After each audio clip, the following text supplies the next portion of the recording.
by thanking the organizers. I know it took quite a lot of effort to bring us all together, and it's a great achievement, and as Mazen and Haidar mentioned and Lubna mentioned yesterday, you also provided a great opportunity for us to meet, and we are very grateful to you for this opportunity to meet you and to meet each other. It's easier because of the Israeli oppression to meet here than to meet in Palestine, where we should meet. And hopefully one day we all be there without the need to go to frozen hills of Stuttgart to create joint life.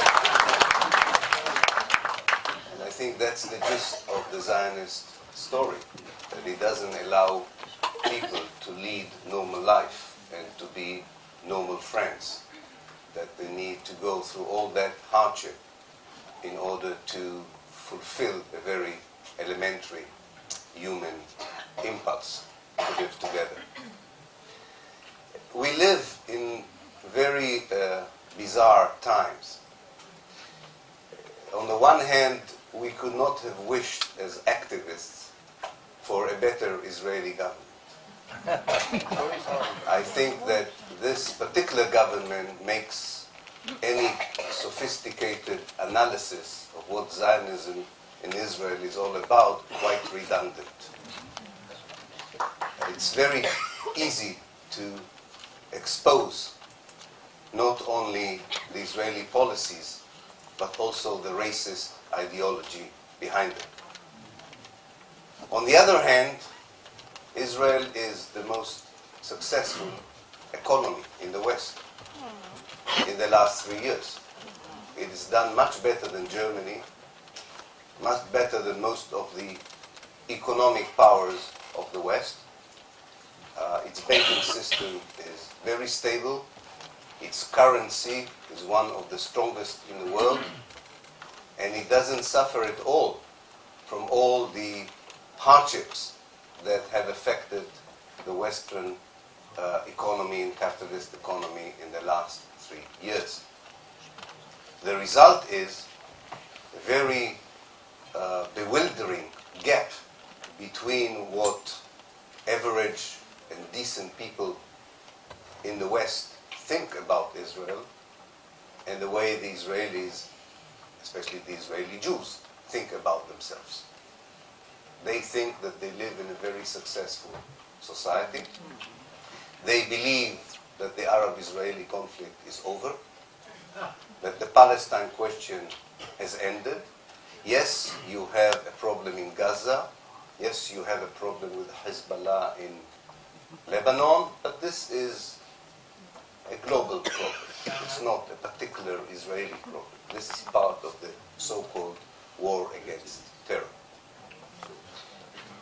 We also live in bizarre times because despite, and Haidar talked, and Mazen talked about it yesterday in a very detailed way, so I don't have to repeat it, we also live in a time where particular and specific Israeli policies are severely criticized. People go and demonstrate against the massacre in Gaza. People go and demonstrate against the attack on the flotilla to Gaza. And yet, nobody dares to attack the ideology that is behind these policies. There is no demonstration against Zionism, because the European Parliament even regards a demonstration against Zionism as anti-Semitism. Imagine, in the days of apartheid South Africa, if you were not allowed to demonstrate against the apartheid in South Africa, but only against the Soweto massacre. And this is still a great Israeli success. And Germany plays a very important role in this success. That the main problem And the main reason for the criminal policies is not analyzed, is not discussed, is not touched upon. Only the symptoms. I'm not a doctor, I'm not a physician, but I know that if you deal with the symptoms and not with the cause of the illness, you don't cure the patient.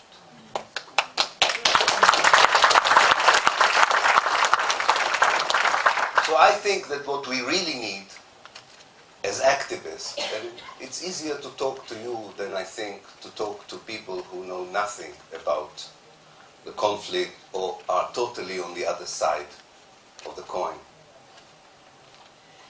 that we have to change a little bit what we are doing. Not in terms of our very successful BDS campaign or the kind of things that we do in Germany and elsewhere in solidarity with the Palestinian people. I think this is an impressive chapter in European civil society activity, no less impressive, as was pointed out yesterday, than the chapter in the struggle against apartheid.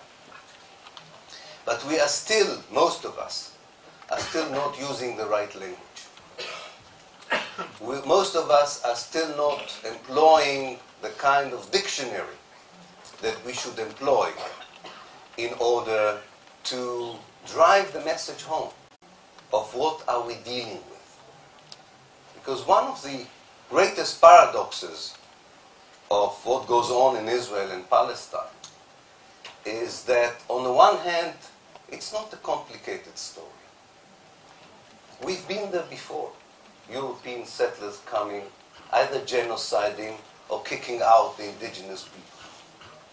The Zionists have not invented anything new in this.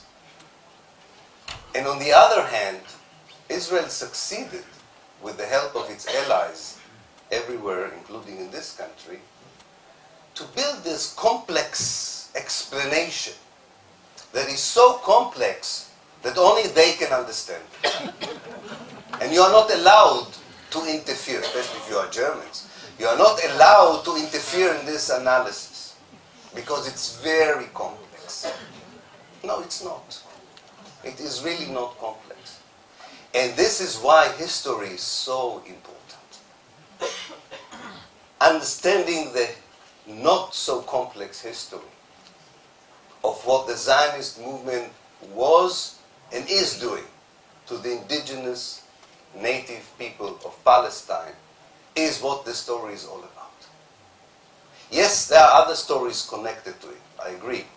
The fate of the Jews in Europe, the Holocaust, I don't know, the relationship between Christianity and Judaism over the last 2,000 years. But these are sidebars. These are not the main story.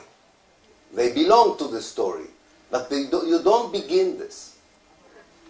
This is why in Israel, even unfortunately Palestinian students who are Israeli citizens, when they learn about the history of their own country, they begin in Odessa. I remember my Palestinian students in the university saying, can you explain to us why we who were born in Marar or Sakhnin or in the Nakab have to begin our history in Odessa? They didn't even know where Odessa was. And I said, that's because you are under occupation, even inside Israel. Not just in the West Bank, not just in the Gaza Strip. Palestinians inside Israel are also under occupation and are also under colonization. And if we don't understand this, we will not break the deadlock. Because what is called the peace process that began in 1967 is taking place on Mars, on the moon. This is the only peace process in history that I know of that had no relevance whatsoever with the problem it was supposed to solve. What they were talking about in Geneva in 1977, in Madrid in 1991, in Oslo in 1993, had very little to do with the essence of the problem. It dealt with the symptoms, I agree. It dealt with the symptoms, but not with the essence. And this is the second greatest Israeli success. That not only the public opinion does not deal with the essence, but also the peace process very successfully succeeds in avoiding it. So if you go back to history, and you are using today the right language, you are not anachronistic, as someone was trying to say this morning. You are not anachronistic. You are actually a very relevant, updated person. I'll explain what I mean.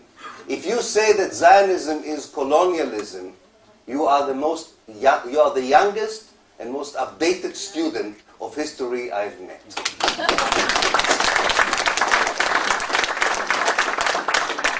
Anyone who will try to deter you by saying this is anachronism, this is not helpful, this is anti-Semitism, is anachronistic and lives on the moon or in Mars and can continue to talk about something which has nothing to do with what's going on the ground. Actually, if you know Hebrew, you know that the whole Hebrew language from 1882 until today, which was constructed to describe what the Zionist movement is doing in Palestine, uses again and again the word hityashvut, hitnachalut. And the only way of translating these words is to colonize. There's no other translation. So the Zionist movement in the late 19th century, when colonialism had a very good public relations, was very gladly using the word to colonize. But then they learned that colonialism was not so popular. So they translated it differently. They found the word settlement, which means something else in English. And they found the word, they said, yes, it's colonized, but it's not like colonized. It's a different kind. Again, it's complex. And only we, the Israeli Jews, understand why Israeli colonization and white colonization in Africa is not the same. So if you're not an Israeli Jew, you don't understand it. If you're not a Zionist Israeli Jew, of course you cannot understand it. And I think this is important to bring back in our teaching in schools, in our approach to the public, in our negotiations with the political elite in this country and in the West, to say to them, you are dealing with the last colonialist project, and as bizarre as it sounds, even in the 21st century, this colonialist project employs the same tactics of colonialism in the 19th century. And I think that every decent person in the West, like in the time of colonialism, would not stand on the side of colonialism. But you have to clean your language. You have to clean your mind, and you have to think that it's totally irrelevant what people say about what you say.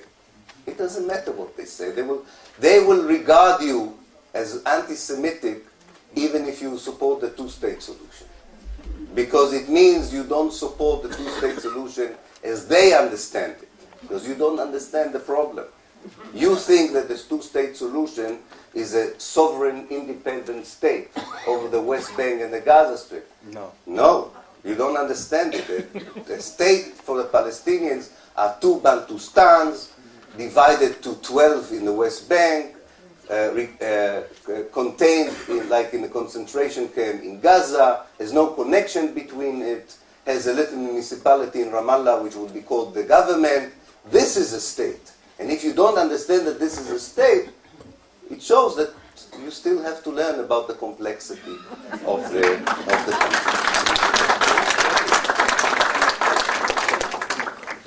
Now, colonialism is one message from the past that we should accept and we should deal with.